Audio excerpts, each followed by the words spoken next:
That's Debatable is sponsored by MB&G. MB&G is specialists in the esoteric world of vehicle and furniture warranty insurance, delivering quite marvellous customer service, prompt claims payment, and a highly developed understanding of how to deliver these products in a way that is both compliant with the regulations and attractive to customers. To find out more, call Paul Smith, the Managing Director, on 07887 501 441. That's 07887 501 441.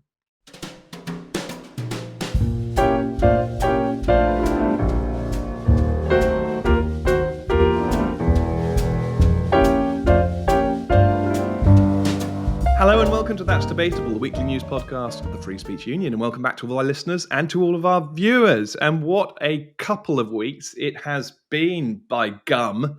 And we were going to jump straight into it, I think, weren't we, Jan, with this immense speech that happened on Valentine's Day, the 14th of February, from the Vice President of the United States, JD Vance, to this security conference in Munich. And when I was reading about this speech, Jan, he really was, I mean, everyone will be familiar with what he was saying about how our values, he was questioning the threat from within Europe in terms of the erosion of our core democratic, freedom-loving principles.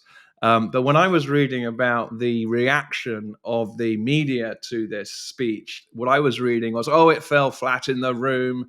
The speech didn't go down well. Well, yes, it did go flat in the room. And there's a reason why it went flat in the room, because it's been a long time since we've heard anyone speak so frankly, actually, in those kind of forums about free speech, free expression, our core shared values, and challenge us on that. So I thought, well, of course it went flat in the room, but in the outside the room, certainly amongst most of our freedom-loving friends, it was a bit of a high note over the last couple of weeks. So, Jan, I thought straight over to you in terms of what your thoughts were on that speech. Can you see my face? You're a happy Jan. I'm really happy. Well, it's funny because I'd sort of watched bits of it and clips and read reports, and then I actually watched it again this morning. Well, watched it properly this morning, all 20 minutes of it, and it's just brilliant. It's absolutely brilliant, and it's really put a spring in my step. Eventually, I should have watched it properly at the time. It's really silly of me. I thought I had kind of got it, but then actually. So many things, and it's really in line with, I think, where we're coming from, which is really so, for example, some of the quotes I wrote down this morning. So his main thrust is to say, this is a security conference and you're all very eloquent about what the external threats are to European society. But what you have nothing to say about is what the internal threat is within European society. And that is the fact that you have kind of given up on your shared values. And it was really clear. So that's how he opens it. And then he says, you've got lots said about what you're defending yourselves from. But what's a lot less clear is what you are defending yourselves for. And he says there needs to be a positive vision. And he says there's no security if you are afraid of the voices, opinions, and conscience that guide your very own people. And it's this continuing, recurring theme of voices, people's voices, and their opinions, voices, conscience that needs to be continually listened to. And it isn't in a kind of bleeding heart way or otherwise there will be social disorder way. This is the lifeblood of democracy. The voice of the people is the lifeblood of democracy. And he puts it really well, really clearly so he talks about the problem of thin mandates. So at the moment, European societies have thin mandates where there's a kind of crust, a kind of elite crust, which just about clings on to power and manages to get elected, but it doesn't have any depth to it, a depth of support. Yeah. And in contrast, he says the democratic mandate that comes from listening to the voice of your citizens is a much more creative, stronger and more powerful mandate that actually means society can be revived and go forwards. And so it's inherently positive. And he says people are smart, that shutting people up destroys democracy. What else? Well, that was the And quote this I was really liked. I think that you've just taken from that. I've got here in full. He says, "I believe that dismissing people, dismissing their concerns, or worse yet, shutting down media, shutting down elections, or shutting people out of the political process protects nothing. In fact, it is the most surefire way to destroy democracy."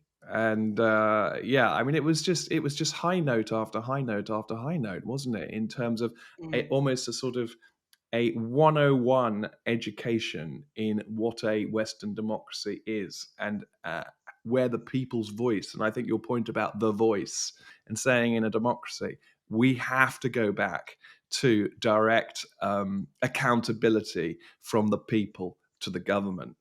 Without all of these sort of intermediary ways of shutting down that voice, in effect, by diluting the ones we don't like. Yeah, well, he doesn't get caught up in any of the sort of more Mm. obvious culture wars issues and arguments. At no point does it become petty. It actually is this very elevated way, at the same time, absolutely comprehensible to anybody. It's really quite a thing. I don't know whether I said this quote already, but he says the great magic of democracy is that to believe in democracy is to believe that each of our citizens has wisdom and has a voice. And so this kind of he just develops these points really nicely, and it's like so. I think it's and he talks about fear as well, and that fearing your own people is a huge problem. And I think that's really right because sometimes when people argue for free speech, they say, "Oh, and if we don't do it, people will do this or people will do that. They'll riot or you'll just cause more problems for yourself." And actually, he's saying it in a much more positive kind of way, which is much more aligned with the way I would come at this. We need to get out of this kind of paranoia that and sort of look for the ways in which we can move forward. So and it's not a kind of, oh, you guys are the elite and I'm the voice of the little man. It's not even that. It's actually this much more of a kind of we're in this together. And he keeps saying Mm. that actually. We, it's America and it's Europe. It's our shared values, and we need to bring those out. And they can only come out by working with Or it other should be people. we, is I his mean, point, isn't it? It's been an assumed we, that we are on the same page with these. And his challenge was, well, are we? Are we any more on the same well, no, page? I don't know actually. I think he kept saying we. He did keep saying we. I mean, I know he's obviously aiming fire at the room. And there's the room is full of these guys with military medals. I mean, it's like it's a hilarious thing. And there's no response from the room. There's like five. You can hear five people clapping. It's like an old Stalinist kind of speech where it's like the opposite of But I that. do think he was Um, challenging but that, because he was saying, he oh, he was was, coming yeah. up with very specific, tangible, concrete examples within each country, or within a list of countries, where that core democratic sense of free speech, free expression, was not working. And he went through and picked out something in Romania, something in various countries around Europe. So that was very concrete, and it was very much in order to say, well, are we still are we still on the same page with some of these things? But he also says that so he goes from he talks Mm. about Romania and Romania's elections being cancelled and the kind of EU pressure on these states like Romania and Hungary. He didn't mention Hungary actually, um, but also he talks about misinformation coming from that accusation coming from America and America shutting down the tech giants. So he kind of ranges around in this way that is actually quite cleverly put together because it isn't just this kind of, it's not Trump. It's not a kind of antagonistic. It's actually very, very clever, even though, of course, they all read it as antagonistic. So the response to it is like, this is a terrible attack on us, which is extraordinary because it really isn't. It should be seen by anybody as an aspiring call to action. And of course, what I love is the fact that even though he's getting no positive feedback from the room whatsoever, he just keeps going. He's Vice And it's President of no the point. United It's like States, isn't it? I mean, I thought that was the most yeah, ironic moment of it, wasn't it? He says, "You are collectively. I'm questioning whether we still have free expression," and the room turned around and said, "You can't say that," which I thought was a lack of yeah, awareness yeah, of what he was saying. yeah. Um, Yeah, so he talks about COVID. He talks and the shutting down of the lab leak theory. He talks about hateful content coming up again and again in various societies. People having their homes raided in Germany. He talks about Quran burnings and people subsequently being arrested for that. And then he talks about the abortion clinic buffer zones. So notoriously talks about that. And we're looking at so his claim about that in Scotland people cannot pray in their own homes within buffer zones. We were kind of looking at that with our Scottish Advisory Council last week because we're trying to work out whether he's right actually or not, because there's certain things he probably got a bit wrong, but other things, obviously the symbolism of people praying silently and being charged and fined £9,000 is obviously very, very does not look like free speech. Put it that way. No matter what you think about But buffer as if zones, on cue, Jan, I mean, obviously there was the reaction in the room, but a news item that that caught my eye was related to France. This was reported in the Telegraph, and the title of that is "France has just proved JD Vance was right."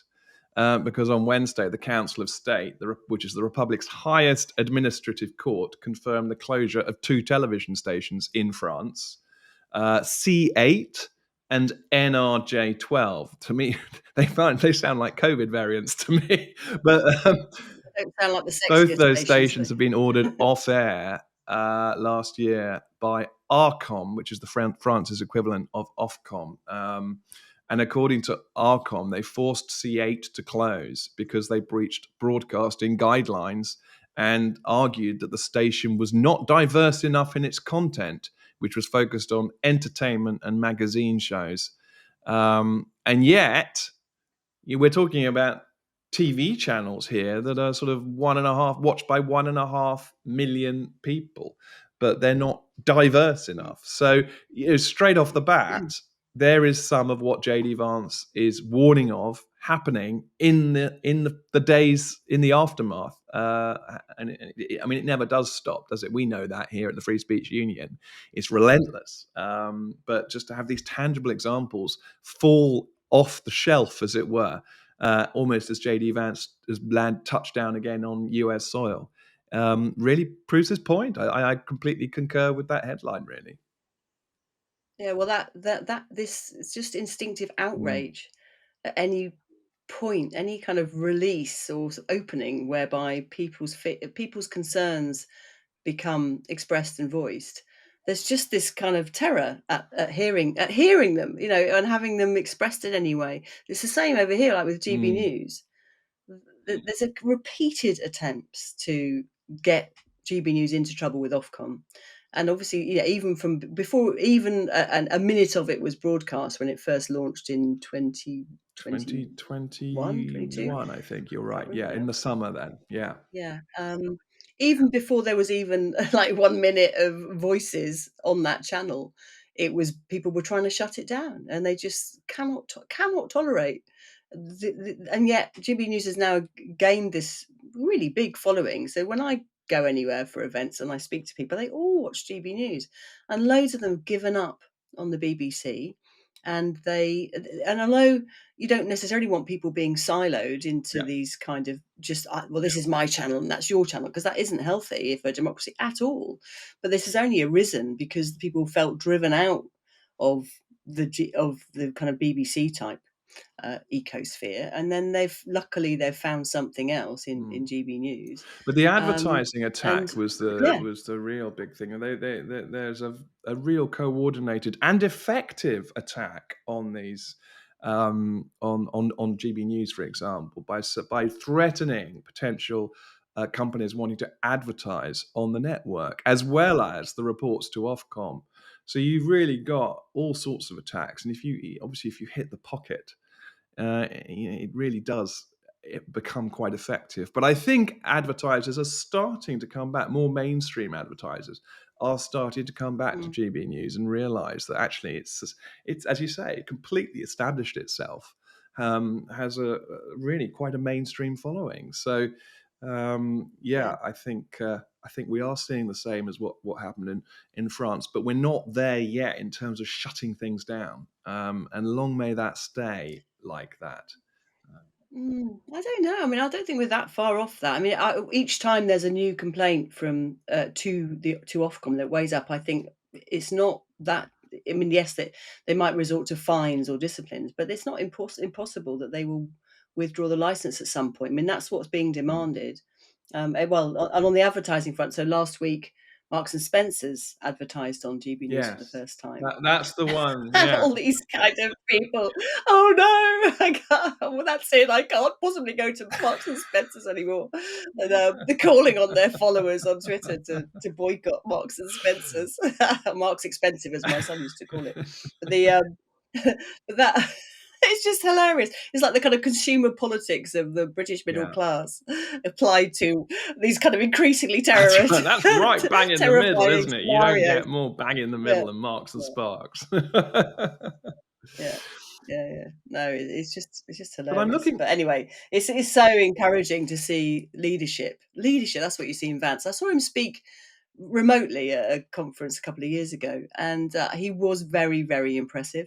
And he didn't just speak; he entered into a kind of dialogue with the room. Um, and I have to say, I thought, blimey, he's a force to be reckoned with. I mean, I didn't agree with everything, but at the same time, uh, he's clearly a thinker, And a thinker Jan, the and a key doer. thing with JD Vance, of course, he's Vice President of the United States. Trump cannot stand again.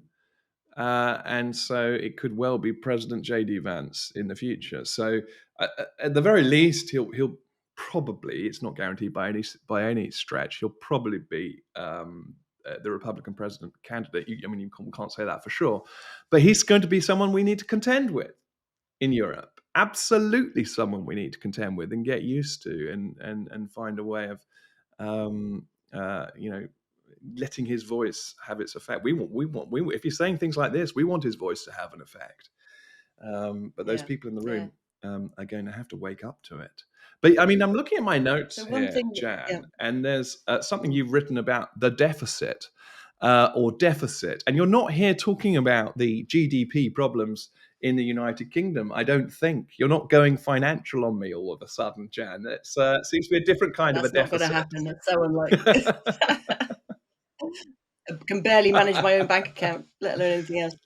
Um, no, yes. So this was just a thought I had when I was watching the Vance video.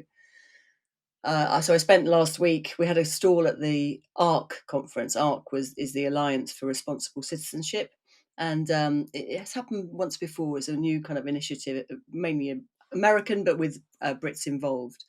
And it was a huge conference. I don't know, thousands of people at the Excel Centre in East London, with speakers like Jordan Peterson's like key speaker. Kemi Badenoch spoke. Douglas Murray. Lots of other people. So kind of right on the right, but also a lot of kind of Christian, strong Christian component to it as well. And the thing that was striking is that at that conference, lots of the talk was about a spiritual deficit. So although there was talk about economic growth and the problems of environmentalism, that kind of thing, running through it is this kind of quite a dismal sense of a spiritual deficit in the West. And I find it's very difficult for people like me who are not religious. And I think Toby raised this as well, because he spoke at an event there about free speech, and he said, look, this is the tension. It was good. He raised it in the room, which is there's a tension between those of us who are kind of secular liberals and this desire to kind of resurrect a Judeo-Christian tradition, or Christian really, as the kind of a necessary bedrock for the rebuilding of Western civilization.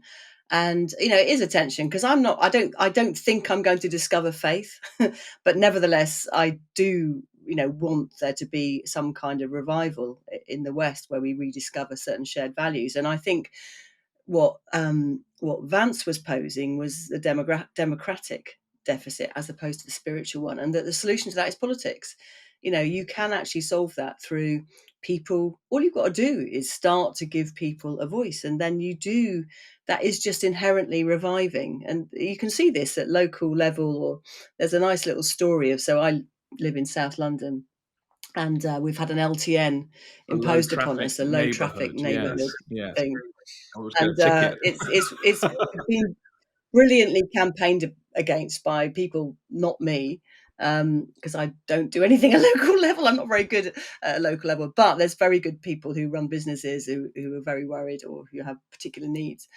Anyway, they had they've had this ongoing public consultation, which was nothing of the sort. It was basically a kind of PR exercise, which failed to convince the local residents of the need for this LTN. It was imposed on us. Everybody I know is getting fines left, right, and centre for driving down streets they've driven down for years.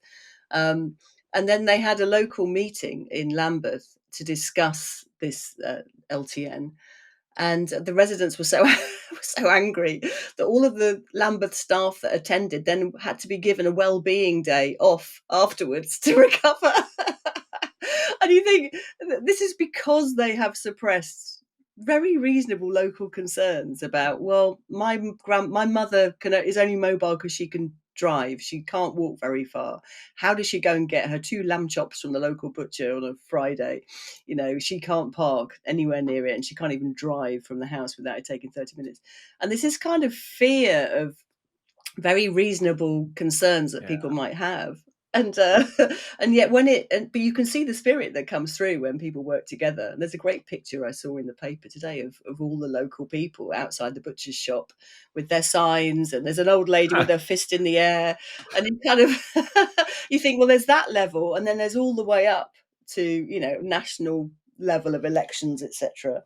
But it's always got a positive result when people band together and get active. I I get the idea of going to politics, and I don't disagree with what you're saying about the importance of getting back to politics as it should be. But when it comes to the deficit and the spiritual deficit, um, and you were talking about it there, it reminded me of what Tom Holland writes in Dominion, or he might not write it explicitly, but in essence saying that everything in the West really has come from Christianity. And I think I heard him speaking about it, and he said what he realized was that it's so difficult to pin down because it's the waters in which we swim. We swim in these waters as people of the West, people of the West, of Western civilization, Western values, Western democracy. Um, the reality that is rooted in Judeo-Christian thought, albeit it's come through a rocky period, with the Inquisition and the Reformation and all of these things. The reality is that when you actually come out the other side to what we've built, Christianity represents the waters in which we swim. And if we fail to recognize that, then we are, I suppose the image that comes into mind, we are like a fish that's gasping for breath on the shore, because we've said no, we don't want anything to do with Christianity, and then surprise, surprise, we find ourselves gasping for some sense of meaning, gasping for some breath, and get put in a bucket and think the bucket is good enough. Having swum in the sea, this is my pushing my metaphor again, Jan. We've got these very soul-destroying buckets of water that we're getting succor from, instead of saying, well, why don't we go back into the sea? That seemed to work. So I think this idea of spiritual Yeah, deficit is yeah. actually very, very powerful. But I'm also aware. I think was it Jordan Peterson was at the conference, and I think his speech was Mm, sort of divided people as to how effective it was to those who are hearing it in the moment. But I didn't hear it. I haven't watched it yet. yeah. No, I mean, I didn't hear. I mean, I think there was a Mm, underwhelmed response, I think, even amongst those who were big Peterson yeah. fans, unfortunately. But, I think it's, I think there's limits. I mean, people in a way have to find their meaning where they're going to find their meaning, and you can't force it to be shared across faith, because faith is something that has to come from within you. But never, and you're right about Judeo-Christian values. In fact, just reading a book at the moment on really interesting book about by an American professor called "The People of the Book: Philo-Semitism in England from Cromwell to Churchill," Well, there you go. and it's looking at these moments in history in English history where thinkers and politicians have looked to Judaism, and they've kind of rediscovered things in Judaism to kind of make slightly different connections. And it's really interesting, very interesting on Churchill, actually, where people have become quite dismissive and saying, oh, well, he didn't do enough to help the Jews in the Second World War. But actually, I read an essay recently about how he had actually done a lot more than it was possible for him to do, because the bureaucracy in Britain basically blocked all kinds of measures that he was trying to take to protect Jews in Europe. So anyway, that, I don't know why I got onto that. Anyway, it's that sort of there's these ideas that emerge, and everybody's thinking about it in different kinds of ways, which is I think it's quite creative time at the moment, actually, because I'm talking to Jews who are sort of just thinking about, who are not religious particularly, but are kind of thinking about how where we need to go to try to sort of create some kind of force really in society, I suppose, that's actually got some energy. I think it's always about energy and where you can find it. Well, mine's a bit woo. That conference, that Association for Responsible Citizenship conference that we've just been talking about, also had another important thread running through it. First of all, there was a free speech dinner, and Lord Young, Toby, our boss, delivered the opening speech, General Secretary of the Free Speech Union. But it was also a perfect platform. That conference was a perfect platform to announce the launch of FSU International, so Free Speech Union International. And I think the website is actually fsu.world. So do have a look at that if you're interested. And what the idea of the initiative is, it's designed to coordinate the efforts of existing FSUs around the world and to support any who are looking to set up new ones. And very good news to drive the whole initiative forward. Toby, or the Free Speech Union, and the directors have appointed Jon Benjamin, who is a former British ambassador and has a really interesting story, actually. But Jon Benjamin has been appointed to lead FSU International. So a good, safe pair of hands there. An ex-ambassador. But also already the FSU is heading down this sort of becoming a global movement. We've got branches in Australia, New Zealand, South Africa, Switzerland, and from last week, Canada. And there is interest that is being looked at the moment in France, Germany, Brazil, and doubtless many more to come. So there are big ambitions there in terms of, I think that the thing that strikes me there, Jan, is it really is an opportunity to find out what's working for different. I mean, there's a challenge, because the free speech issues are going to be couched in the law of the land in which that free speech union is operating. Nevertheless, I think there are huge lessons to be learned on what works and what doesn't work. And certainly, I think a lot of the newer free speech unions are scratching their heads at the moment to say, well, how can we take what's worked for us here in the UK as the oldest FSU and apply it in Canada or wherever. They might have common law, they might not have common law, depending on the territory. And so some stuff will work, some stuff won't. But there is a huge resource now that can be shared across borders. So I think it's really exciting. Yeah. Yeah, no, it is. And certainly when we were at the ARC conference and we had our stall, and it was right behind the big GB News stand. So it was quite fun. If you watched the GB News kind of coverage they were doing from the conference, you could just see the GB, the Free Speech Union banners in the background all the time. Thanks to you, Jan. I was quite pleased that our placement. It wasn't that. It was just luck, but we did make sure that our banners were perfectly angled. We had the people from each of those branches or sister organisations from around the world came over, especially. So that was great. And then coming up to the stall was we had some French journalists come up saying, "Oh my God, this is amazing." Poles, Danes, all kinds of people, Argentinians, Brazilians, just lots of people, and some of whom had heard of us, and some people hadn't, and just were really. Partly, they're very curious to say, "What's going on in Britain? Don't you have free speech protections?" And so people were very interested in that, but then also very interested in what the FSU has achieved. So no, it was really good, and the timing was great. So we timed it coincided with last week's our 5th anniversary, so 5 years of the Free Speech Union. So we were able to have all of our sister organisation directors over, and then they had a very hard week of full-on networking, public speaking, and late night dinners, as far as I can tell. So they must have gone back now exhausted. But then on Wednesday night, we had a big celebration in London for about 300 people, which this year I was really pleased. We were able to extend the invitation to some of our gold members as well. So we had founder members, all of our advisory councils were invited, donors, lots of very helpful contacts to us. But then also we had a ballot whereby the 900 gold members could apply to come, and we had about 100 odd places for them. So I was really pleased about that. That was quite nice. So yeah, it was a really fun evening. We had a few hours, not long. It wasn't particularly boozy. It was just a few hours in Westminster.